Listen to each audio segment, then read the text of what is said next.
오늘 새로운 스페셜 게스트가 오셨어요. 네, 안녕하세요, 지금씨. 네, 안녕하십니까. 전시경 씨. 나가봅시다. 저는 돌아가면서 좀 나가는데 제가 먼저 나눠보면은 일단은 되게 길죠. 10절에서 17절이어가지고 생각보다는 읽고 생각하는데 되게 오래 걸렸던 것 같아요. 그러니까 내용이 길기도 하지만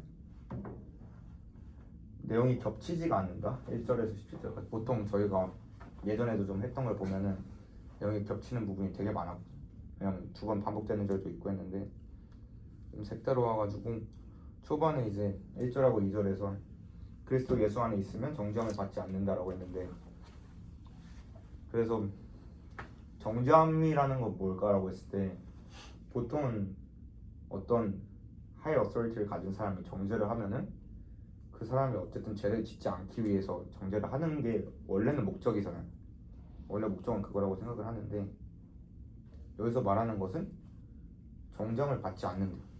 그러면은 솔직히 생각하면은 정죄함을 안 받으면 우리는 어떻게 죄를 안 지으려고 노력을 할까? 왜냐면 아무도 그냥 우리를 보고 뭐 죄를 짓지 말라고도 안 하고 그거 죄야라고 얘기도 안 하고. 그런데 말씀에서 나오는 게 야, 어떤 죄를 지어도 죄를 정죄함을 안 받을 건데. 그쵸. 어떻게 그러면 안 지으려고 노력을 하고, 뭐 내가 신이 아닌데 어떻게 그거를 내가 알아가지고 아무도 지적을 안, 그냥 예를 들면은 그냥 청소년기 때 대판으로 살다가 부모님이 지적을 해주시면 좀 고칠 그것도 있는데 아무도 말려주지 않으면 그냥 그대로 살 거란 말이죠.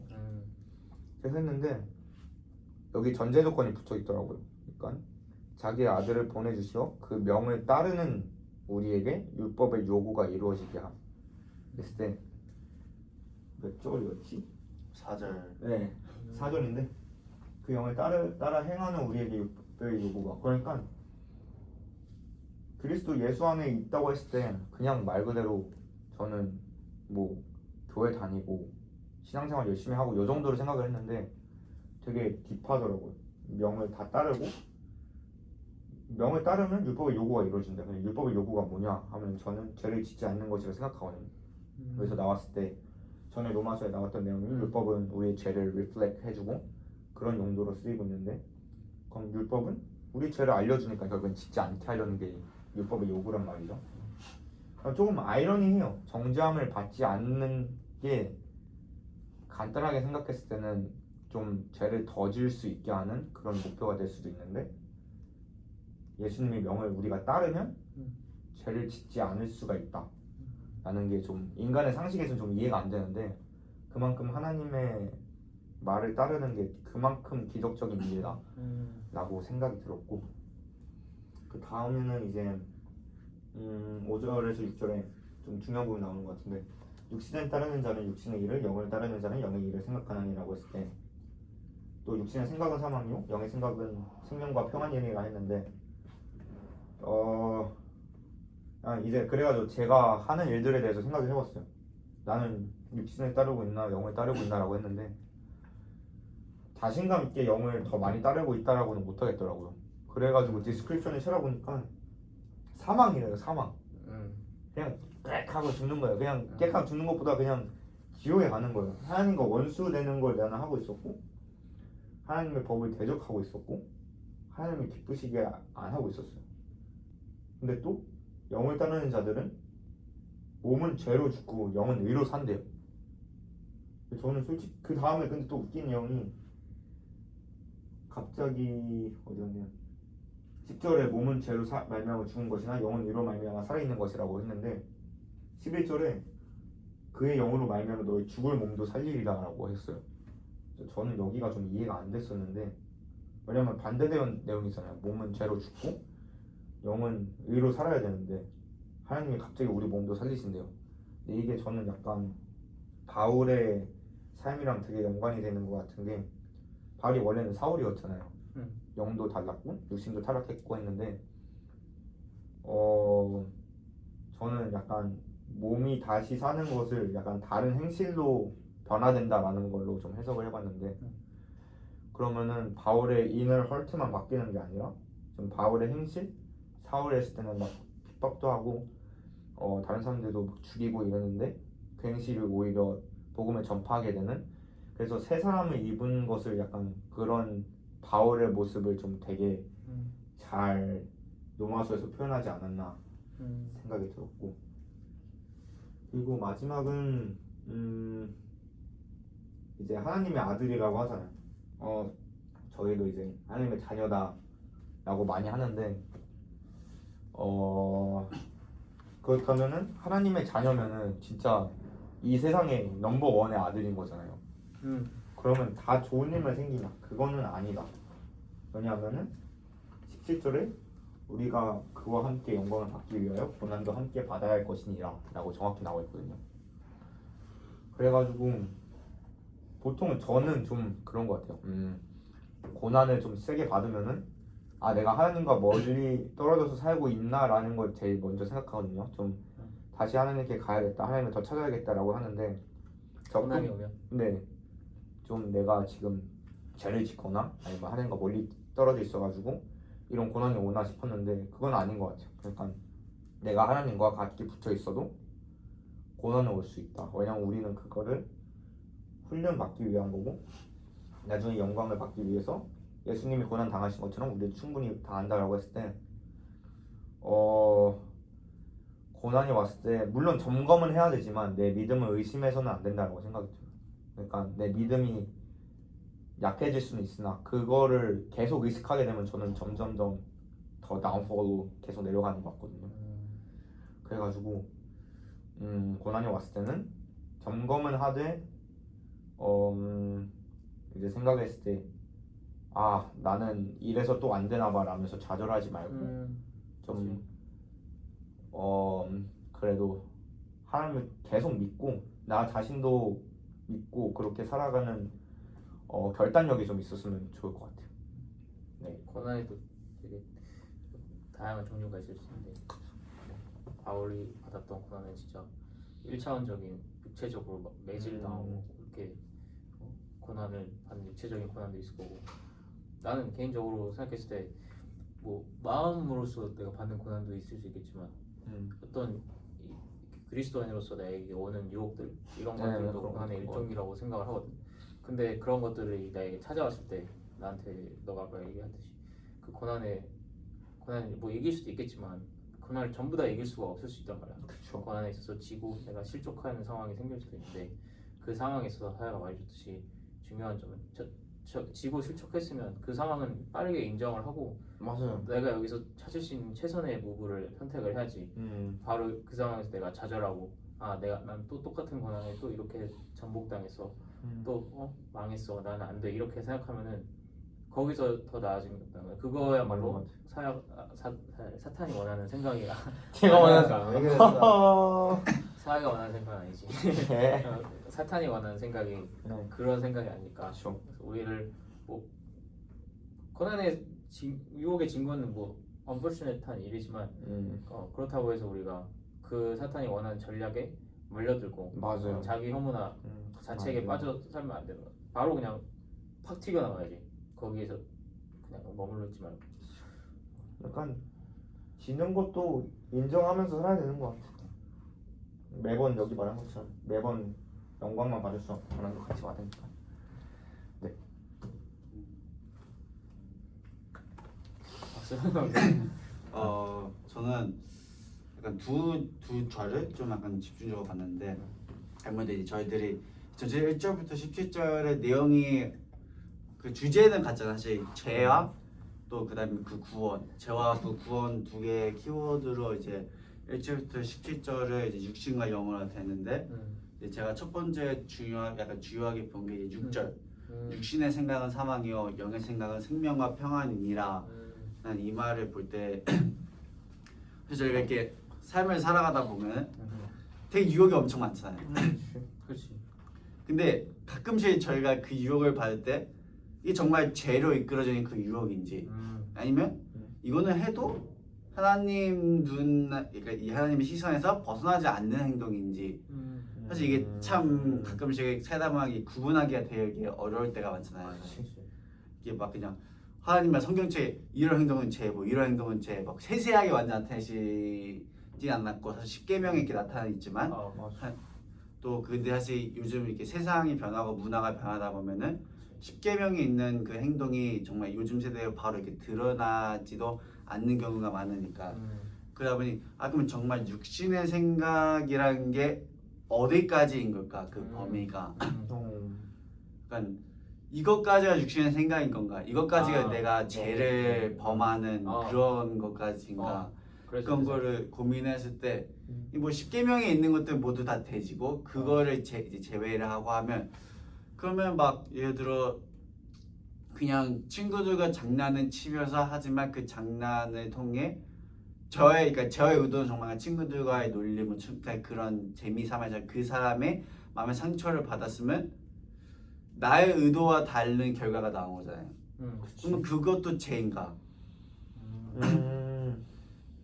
아니면 우리가 그냥 이렇게 삶을 살아가다 보면 느끼는 그런 짧고 짧은 그런 유혹들도 우리가 그럼 어떻게 죄를 분간할 수 있을까라는 그런 기준점이 뭔지 약간 이렇게 고민을 했었고. 사연 어떠세요? 기준점이요? 이게 약간 시간 얘기하는 거랑 일단 제너럴하게는 도덕법이라는 게 있잖아요. 형 얘기해 주신 것처럼 율법에 그거는 확실히 그게 제너럴한 베이스라인이 될 것 같거든요. 뭐 예를 들어 가지고 뭐 그냥 간단하게 도둑질하지 말라 이런 건 딱히 딱 돼 있고 뭐 예를 들어서 뭐 무단횡단하지 마 뭐 이런 것도 어쨌든 도덕법에 걸리는 거니까 그런 거는 되게 가이드라인 시켜주는데 시경이 말하는 거 이제 되게 퍼스널하고 좀 이제 사람 각 게임마다 좀 언더스탠드 하기가 다를 수 있는 그런 요소들이 되게 많은데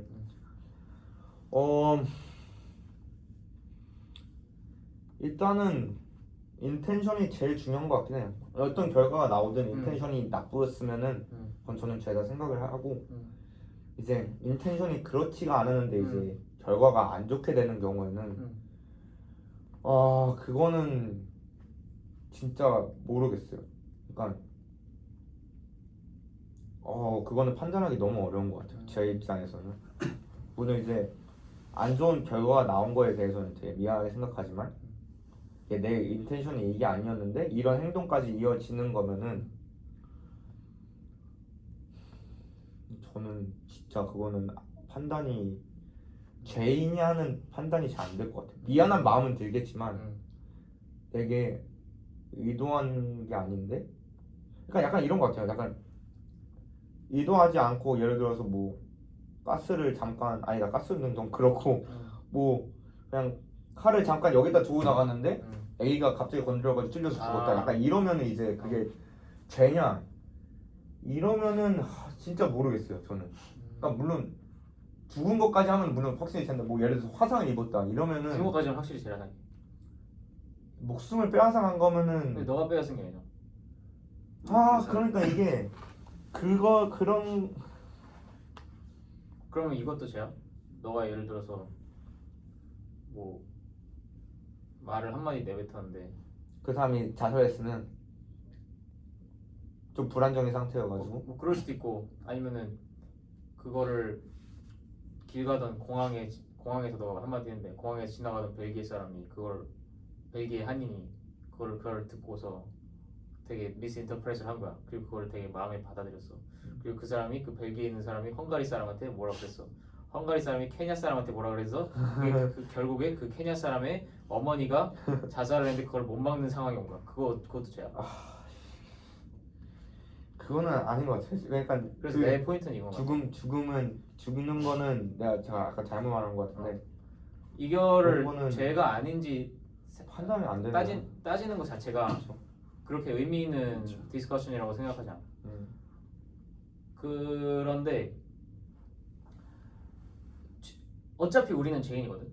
어차피 우리는 죄인이고 아담이 우리의 조상이었을 때부터 우리는 죄인이었고 그쵸. 우리가 심지어 갓난아기 갓 태어나서 바로 죽었다고 쳐봐. 태어난 지 1초 만에 죽었어. 그러면 우리가 사실상 태어난 후에 죄를 지은 게 뭐 딱히 있는 게 아니잖아. 태어난 다음에 바로 심장마비로 죽었든지 뭐 이렇게 됐으면은. 네. 근데 그래도 그 사람은 우이니까. 그 사람 그 애기는 천국에 갈까? 천국에 가는 게 아니고 그 사람 자체가 죄가 없는 사람인 건가? 아니 있죠. 있는 사람은 원죄가 원죄가 저는 있으니까. 무조건 있다 생각.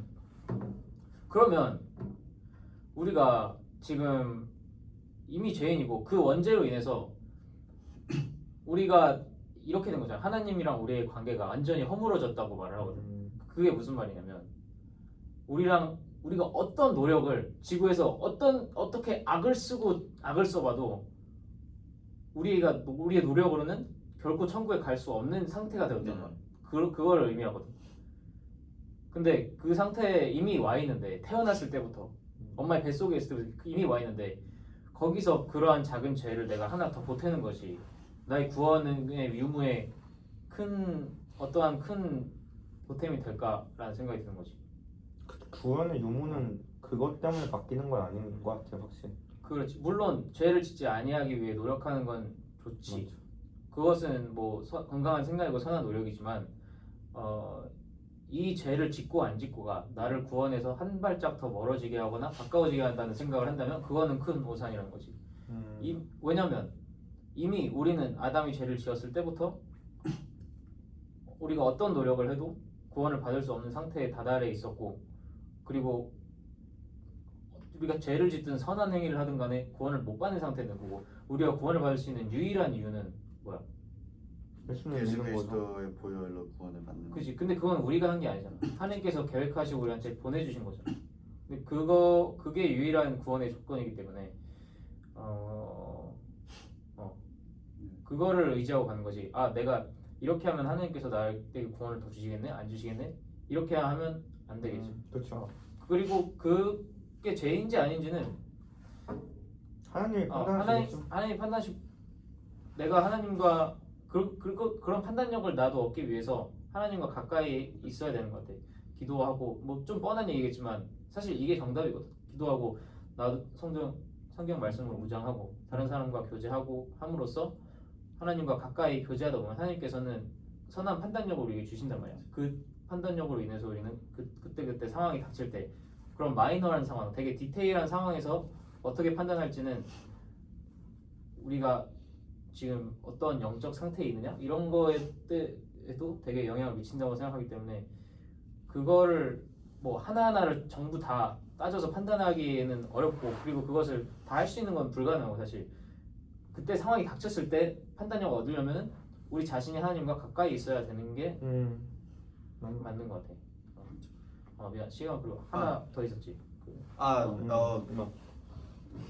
그거 이제 17절에 이제 우리가 그와 함께 영광을 받기 위하여 고난도 함께 받아야 할 것이니라는 이 구절을 이제 많은 이거에 대한 설교 영상도 되게 엄청 많잖아요. 왜 우리가 그리스도의 자녀고 그리스도를 따르는 자인데 왜 우리가 고난을 받아야 하냐, 그런 설교 영상 엄청 많은데 이런 걸 볼 때면 저는 개인적으로 이 말씀에 이렇게 해석을 하면 저는 그렇게 생각하거든요. 하나님은 저희를 고난을 통해서 성장을 시키신다. 그러니까 꼭 우리가 죄를 짓고 벌을 받아야 하는 그런 상황에서만 그런 약간 고난과 그런 시련이 찾아오는 것이 아닌 그 한 인생의 한 순간에 이제 더 좋고 더 선하고 주님이 계획하신 그 더 선하고 더 좋은 계획과 그 길로 가기 위해서는 우리가 우리의 그 몸과 마음을 한층 더 성장시키기 위해서 주님이 그러시기 위해서 고난을 주시지 않았나. 그 사실 그 이제 마태복음이나 마가복음에 이미 예수님이 이제 다 이렇게 말씀하셨는데, 나를 따라오는 자들은 그 핍박과 고난과 시련이 같이 따라올 것이다. 심지어 앞으로는 그게 더 심해진다고 이제 예수님이 예언하셨잖아요. 그렇죠. 앞으로 더 심해질 것이다. 그렇죠. 모든 교회가 핍박을 받을 것이고 세상으로부터 등지어질 것이다. 이런 거 보면 그리스도인의 그 삶이 저희가 그 막 상상하는 그냥 막 천국에서의 그 영원한 행복, 영원한 생명만을 그리스도인, 물론 그거를 꿈꾸면 바라보며 나아가지만 사실 거길 가기 위해서는 이 세상 속에서 살아갈 때 그리스도인으로서 마땅히 받아야 할 그 고난이 있지 않나. 그래서 저희가 막 힘든 시간이 찾아오고 뭐 육체적으로 아니면 정신적으로 힘든 시간이 찾아와도 그때마다 그냥 막 나는 또 힘드네, 뭐 나는 나 왜 맨날 힘들까 라는 생각보다는 주님이 나를 통해 무언가 하실 계획이 있으신가 보다. 나를 좀 더 나은 길로, 좀 더 선한 길로 인도하실 생각이신 게 보다라는 그런 생각을 좀 갖게 된 것 같아요. 그런 권한이 찾아온다면 네. 권한에 대해 얘기를 하니까 이런 생각이 듭니다. 세상 사람들은 그 사람 그러면 이상의 권한이 없는 사람들인가? 있죠. 다 있지 않을까요? 모든 모든 사람이 사람들은. 있잖아. 그런데 지금 성경에서 말한 이 고난은 세상 사람들이 그런 흔히 겪는 예를 들면 뭐 입시의 고난이라든지 연애 후 시련의 고난, 시련을 당하는 브레이크업하는 이별 고난은 뭐 취업 고난이라든지 그런 고난들이 있을 수 있지. 그래서 이거를 그럼 그리스도인이 받는 고난, 이 성경에 받는 이 로마서 8장에서 얘기를 하고 있는 이 스페시픽한 고난은 어떤 고난일까? 어떤 고난일까? 저는 물론 일상생활 하는 사람들이랑 육체적 고난은 다 똑같이 받을 것 같아요. 솔직히 얘기하면 저희가 뭐 그리스도인이라고 입시 고난을 안 받고 이런 거 받는 거 아니잖아요. 아니죠. 뭐 다 같이 똑같은 일상생활을 하고 음. 저는 그런 것 같아요. 약간 영적 고난이 더 많이 온다. 예를 들어서 이제 유혹도 많이 오고 많이 오지. 뭐 교회 다니다가 뭐 교회에서 내부 분열도 일어나기도 하고 아니면 나와 어떤 뭐 교회 목사님과의 다툼이 일어날 수도 있고 뭐 이런 영적 고난이 있을 수도 있고 여기 로마서 같은 경우에도 나중에 뭐 바울 서신 같은데 쭉 교회들한테 전하는 거 나오면은 결국 다 믿음이나 거짓 선지자들 이런 사람들이 많은데 그런 영적 고난이 저는 오히려 그렇게 생각을 해보면은 그리스도인들이 더 고난을 많이 받는 거라고 생각이 들더라고. 물론 이제 육체적 고난은 그 사람들이 더 많을 수 있지만 저희는 육체적 고난 플러스 영적 고난과 같이 싸워야 되기 때문에 또 그러면서도 생각이 드는 게 어차피 우리가 인간이면은 두 개랑 같이 싸우는 건데 하나님이 저희랑 같이 있으시면은 그것도 더 마땅히 이길 수 있다라고 생각이 듭니다. 세상의 음. 고난 플러스 알파인 것 같아. 그렇죠. 그리스도인으로서는. 왜냐면 그리스도인으로서 더욱더 책임감이 맞아. 큰 그런 게 있으니까. 세상 사람들이면 사실 그냥 세상의 법만 따르고 법에 위배되지 않은 법 정신만 행하면 되는데 성경 말씀 사실 이 사람의 법 위에 있는 거잖아. 뭐 세상의 법에 원수마저 사랑하라 이런 말씀은 없고 사실 우리가 당연히 싸우고 이런 정치질에 휘말리거나 이런 일이 생기다 보면 어떤 사람은 당연히 싫어하는 마음이 생기기 마련입니다. 근데 거기서 이 사람을 내가 사랑하는 마음을 가져야 하는 데서 오는 그런 과정들 혹은 아니면은 남자 같은 경우는 사실 또 성적인 거에 되게 취약하기 때문에 그런 것들에 있어서 세상 사람들은 그냥 이게 뭐가 문제야라고 생각할 수 있는 그런 당연한 것들도 우리는 기독교인들에 있어서 성적인 그런 것들에 있어서 조금 지켜야 되는 거고 그렇기 때문에 그런 기독교인이기 때문에 세상 사람들과 달리 지켜야 되는 고난들이 올 때 그것들을 우리 어떻게 보면 이 로마서에서 말하는 고난이라고 일컫는 것들이고 그것들로 인해서 우리가 하나님께 상을 받지 않을까 이런 생각이 드는 것 같아요. 그렇죠. 맞습니다. 나도 좀 짧게 나눠보자면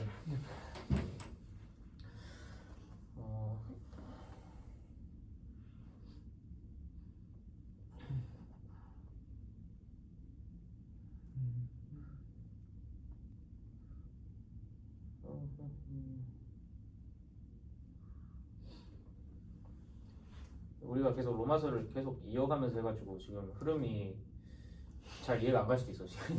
로마서 다 읽었으니까 이번에. 아 그래? 오 잘됐네. 한국에서 다 읽어가지고. 오이. 그래서 율법 얘기를 먼저 해보고 싶은데 율법이 과거의 구약 때 하나님께 주신 법이잖아. 근데 그거의 목적이 뭘 것 같아? 율법의 목적은 이제 그리스도인들에게 약간 어떻게 살아가야 되는지에 대한 하나의 약간 뭐라 하죠? 규칙? 또 맞죠. 그것들이 사실 모세의 10계명을 주셨지만 파생돼서 몇백 가지 그걸 만들어졌다고 하잖아. 그래서 현재 유대인들은 엘리베이터 문을 누를 때도 주일날에는 엘리베이터 문을 못 눌러가지고 매층마다 서는 엘리베이터 시스템을 만들어놨다. 왜냐면 주일날에 일을 하는 것이 율법에 안 써 있으니까 그런 식으로 이제 얘기를 하는데 근데 그렇게 따지다 보면 우리가 그 수백 가지 되는 율법을 전부 다 지킬 수가 없겠지. 없겠지만 로마서에서 얘기하는 건 그러면 율법이 존재 가치가 왜 있냐? 율법이 나쁜 거냐? 이렇게 얘기를 하거든. 근데 전혀 그렇지 않다는 거지. 왜냐하면 율법 자체로는 율법이 없으면 우리가 죄를 깨닫지 못한다는 거지. 죄가 뭔지 명시하고 알려주는 게 율법이기 때문에 물론 사람이 태어날 때 가진 태어날 때부터 가진 양심이라는 게 있어. 태어날 때부터 사람 죽이면 안 되겠다. 성범죄 저지르면 안 되겠다. 강도짓 하면 안 되겠다. 이런 것들은 기본적으로 마음에 박혀있는 도덕적인 것들이고 양심적인 것들인데 근데 그것들도 하고 저지르다 보면 무뎌지기 때문에 그 양심의 법이 사실상 절대적인 법이 되지 못하거든. 다만 율법은 딱 적혀있기 때문에 이걸 내가 수정을 하지 않는 이상 이게 죄라는 거는 변하지 않는 사실이라는 거야. 부모님을 공경하지 말라라고 써 있으면은 그건 양심이랑 다르게 무뎌지지 않는다고. 그냥 그게 사실인 거지. 그렇기 때문에 율법의 존재 이유가 죄를 깨닫게 하는 것인데, 근데 그 위대한 바울조차 바울이 사실 어떤 사람이야? 신약의 거의 반을 쓴 사람이잖아. 신약이 몇 권이지? 33권? 27권.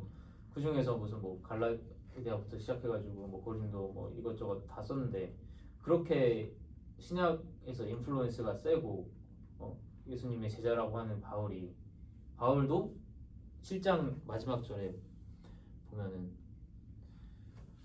뭐라 써있냐? 제가 우리 주 예수 그리스도로 말미암아 하나님께 감사하기로다. 그런즉 내 자신이 마음으로는 하나님의 법을 육신으로는 죄의 법을 섬기노라. 마음으로는 하나님의 법을 섬기지만 이 바울의 육신이 약하기 때문에 육신이 죄의 법을 섬긴다. 바울 자체도 완벽하지 않고 육신으로는 여전히 죄의 법을 섬기고 있다 이렇게 얘기를 하거든. 그러니까 율법 자체를 다 준행하지 못하고 그 죄의 법들을 계속 따라서 지키고 있다는 얘기지. 그래서 아까 말했듯이 바울도 그렇게 못하는데 우리는 어찌? 그렇죠. 저희 힘으로는 어떻게 해요? 우리 힘으로는 사실 하나님께서 원하시는 그 기준에 절대적으로 충족을 할 수 없단 말이지. 그렇기 때문에 우리가 필요한 게 뭐냐? 우리의 능력으로는 그 단절을 합할 수 없기 때문에 단절을 합할 수 있는 어떤 한 가지가 필요한 거지. 그리고 그게 예수 그리스도고. 그렇기 때문에 오늘 영을 따르고 영의 인도하심을 받는 자는 살 것이다 이런 식으로 얘기를 하는데 영은 그럼 어떻게 받을까? 그냥 우리가 그냥 여기 무릎 꿇어가지고 기도하면 영이 오는 건가? 영 어떻게 받을 거야? 영을 받은 사람은 산대. 근데 그 육신의 법을 따르면 죽는데 영은 어떻게 받아 그러면? 어떻게 받았을 것 같아요? 그러니까 여기서 이렇게 영이다 하고서 카페에서 죽고 이런 그냥 거. 이렇게 영을 그냥 달라고 하면은 영이 그냥 내려오나? 그런 생각이 들더라고. 그래서 그렇지만 아까 말했듯이 구원은 오로지 하나님의 선물이야. 하나님께서 우리에게 주시는 것이기 때문에 이것을 이것이 우리한테 오지 않는다고 해서 우리가 우리의 능력으로 갈취할 수 없는 거고 이것이 우리에게 온다고 해서 우리의 능력으로 우리가 맺힐 수도 없는 거야. 오면 받아야 되고 오지 않으면 받지 않는 거지. 근데 영을 받은 사람은 그걸 산다 했어. 먼저 하나님의 선물로 받아서 살았어. 그러면은 영을 받은 사람은 그 이후에 어떠한 죄도 짓지 않는다. 그건 아니죠. 그러니까 이제 하나님께서 이러한 믿음을 올바른 땅에 심겨셨으면 그 사람은 그 이후로 어떠한 죄도 짓지 않는 건가? 그것도 아닌 것 같아.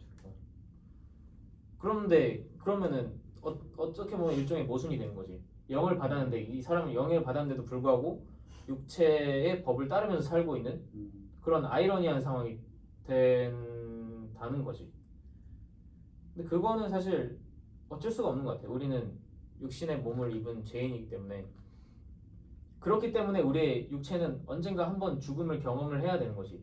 그렇고 영혼이 다른 형태로 살아나는 것이고. 그래서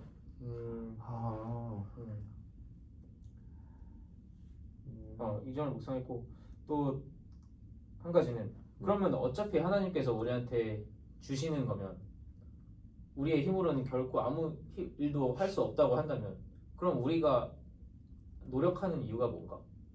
하나님께서 주시는 것이고 하나님께서 거두어 가시는 것이라면 이게 100% 하나님께 달렸다면 우리는 뭐가 우리의 우리는 그럼 뭐 하면서 살아야 되지? 어차피 하나님이 다 하실 건데 이런 생각이 들더라고. 근데 그거는 아닌 것 같고 다만 우리는 살아가면서 의식적으로 우리의 개개인적으로 신앙적인 목표를 가지고 바울이 빌립보서에 말하거든. 표대에 대해서 약간 표대를 세우라는 거야. 눈에 보이는 표대, 너가 실행할 수 있는 영적인 표대를 세우고 그것을 바라보며 우리가 신앙인으로서 지금 속한 자리에서 맺을 수 있는 열매가 무엇인지 끊임없이 생각하고 실행해야 한다. 그런 것 같아. 당연히 하나님 어차피 하나님께서 믿음 주시고 구원 주실 건데 어차피 제가 할 것도 없는데 저는 그냥 오늘 제가 하고 싶은 거 하다가 자겠습니다. 그렇게 80년 살면은 그게 과연 올바른 신앙인의 자세라냐라는 거지. 아니 딱 봐도 아닌 거잖아. 그거는. 그렇기 때문에 달란트 비유에서 나오지. 2달란트 5달란트 종은 받은 종은 열심히 그거 받아가지고 2배로 불리는데 1달란트 받은 종은 뭐야? 그냥 딥하죠. 그냥 무조건. 땅바닥에 그냥 가만히 있잖아. 그렇게 하면 안 된다는 거지. 물론 하나님께서 믿음 주시지. 그렇지만 당신이 자네가 믿음을 받았다면 당연히 그 믿음에서 자연스럽게 피어오는 열매가 따라 나야 되는 것이 내가 나 어차피 믿음 받았고 하나님께서 다 하니까 아무것도 안 할래. 이거는 아니라는 거지. 악착같이 최선을 다해서 달려들라는 거지. 내 신앙적 목표에 세상적 목표 당연히 달려들어야지. 널싱 중요하고 PhD 이거 중요하지. 나도 마찬가지고. 그거는 근데 그것이 우리의 구원에 있어서 열매를 맺는가에 도움이 되는가? 도움이 될 수 있지. 너가 널싱을 통해서 하나님께 영광 돌릴 수 있고 하지만 그런 자세로 하는 것도 맞고 한데 커리어나 혹은 세상 사람들이 다 하는 거 말고 플러스 알파로 뭔가 짠맛을 내는 어떠한 그런 게 있어야 될 거 아니야. 우리가. 그리고 또한 우리끼리 이렇게 얘기를 하고 토론을 하는 것도 좋지만 우리의 서클 밖에서 우리가 세상 속에서 푹 던져졌을 때 어떠한 짠맛을 내고 그러한 밝은 빛을 비추는 어떤 거를 우리가 해야 될 거 아니야. 근데 그것을 하려면은 이런 결론에 도달하는 것 같아. 막연히 나는 1년 후에는 이런 사람이 돼 있겠지. 2년 후에는 이런 사람이 돼 있겠지. 이게 아니고 내가 지금 당장 오늘 그 짠맛을 내기 위해서 할 수 있는 것이 어떤 것인가를 작은 것이라도 생각을 하고 실천을 하려고 매일 악착같이 달려들지 않으면 그게 실행되지 않는 거지. 1년 후에도. 그런 것 같아. 그래서 나도 그 점에 대해서 좀 생각을 많이 해봤고 영을 받은 사람이라고 나는 믿고 있는데 내가 그렇다면 내가 어떠한 짠맛을 낼 수 있을까? 소금으로서 어떠한 그런 생각이 들더라고. 그게 좋은 거. 조금만 더 하면 이제 어쨌든 저희가 복음 받고 믿음이 있으면은 저희는 천국에 가는 건데 저희가 여기 있는 것도 예수님이 주신 명령도 가서 제자 삼으라고 하셨잖아요. 약간 제일 중요한 거는 저희도 은혜를 받으면 다른 사람한테도 나눠주는 게 되게 중요한 것 같아요. 복음 진짜 전하고. 근데 솔직히 말해서 그게 나는 두려워. 두려우세요? 왜냐면 어떤 컨텍스트로? 어떠한 컨텍스트냐면 네. 내가 모르는 스트레인저한테 생판 모르는 사람한테 가가지고 내가 믿는 바를 자신감 있게 설명하고 그 사람을 내가 설득시키려는 의도를 가지고 한다는 것 자체가 쉬운 일이 아니거든. 사실 그쵸. 그것도 맞습니다. 너네들 다 알고 있었잖아 내가. 근데 PT 리더 처음 시작할 때 쉽지 않았단 말이야. 그리고 나는 애초에 II여가지고 MBTI가 그런 것들을 하기가 더욱 쉽지가 않은 사람이야. 그래서 개인적인 나의 어떠한 허물일 수도 있고 시련일 수도 있는데 그런 게 사실 그리스도인들이 세상 속에서 목소리를 내는 것이 쉽지가 않은 것 같아요. 그렇기 때문에 목소리를 내는 방식이 당당히 우리가 나가서 막 회당에서 전파 이런 것도 좋을 수 있지. 그렇지만 은은하게 우리가 있는 자리에서 향기를 내는 것도 방법일 수도 있는 거고 사람마다 그런 방법이 다른 것 같아요. 어디까지 얘기해서 여기까지 왔는지 모르겠는데 알겠습니다. 다 했어요? 네, 저는 다 했죠. 그럼 기도하고 하겠습니다. 하나님 오늘도 주의 말씀을 묵상하고 주님 매일 알아갈 수 있는 좀 더 가까이 더 다가갈 수 있는 기회를 저에게 허락해 주시면 감사드립니다. 주님의 말씀을 묵상하고 주님을 찬양하는 것이 저에게 언제나 큰 은혜인 줄 모릅니다. 허물이 많고 죄가 많은 저에게 주님의 말씀을 묵상할 수 있게 하심에 저희는 하심 주님을 찬양합니다. 저희와 함께 해주시고 동행하여 주셔서 살고 살아계신 예수님 이름으로 기도드립니다. 음. 아,